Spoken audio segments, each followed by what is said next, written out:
नमस्कार मंडळी, किराणा भरायला या, भूक लागते.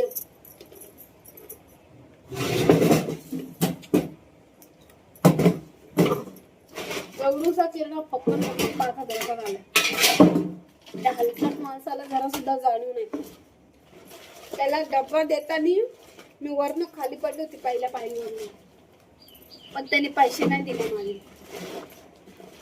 कुठं ना कुठं त्याचा पैसा जाणार, एवढं लक्षात ठेवा. एवढी मेहनत करते, कुठं ना कुठं त्याचा पैसा जाईल. एवढीसा किराणा झाला 5,000. तेल महाग,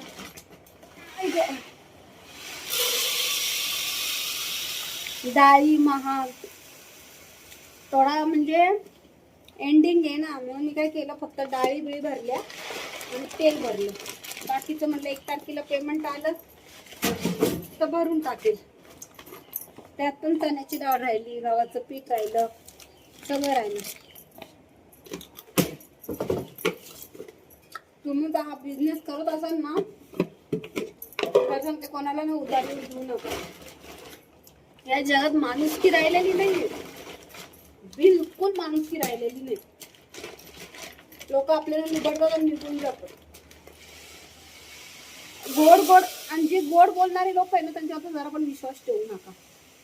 जे गोड बोलतात ना, तेच पक्के नालायक असतात. आपण समजतोय गरीब आहे, हे चांगले आहे, पण नाही. आपण काही श्रीमंत आहे का? आपण पण तर गरीबच आहेत ना. पण श्रीमंत तरी पैसा का श्रीमंत, तो कशाने श्रीमंत होतो? तो पण तर कष्ट करूनच श्रीमंत होतो ना. आपण श्रीमंताला तरी का लुटावं? जो तो आपल्या मेहनतीवर उभा राहिलेला आहे, श्रीमंत झालेला आहे, कष्टाच्या पैशाने श्रीमंत झालेले आहे, ती प्रत्येकाने जाणीव ठेवली पाहिजे. पण लोकांना त्या गोष्टीची जाणीव नाही. एवढा सामान बघा, 2 पिशव्या पोरांना चॉकलेट आणि गेलेलो,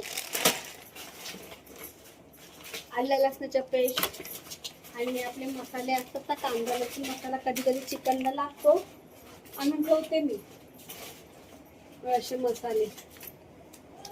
आणि आपली मसूरची डाळीचा डबा वेगळा आहे. शेंगदाणे लागतात बाबाला, खूप लागतात सुक्या भाज्याला. पोरगा येईल आता, त्याला मोबाईल द्यायला लागेल. दुलुसीसाठी दही आणायची. ती जेवली नाही की मग मला पण जेवण जात नाही, झोपलेली येतो माझं. मला असं वाटतं की आपण जेवायचं आणि तिला नाही द्यायचं, ते चुकीचं आहे ना. कधीची दही नाही, दही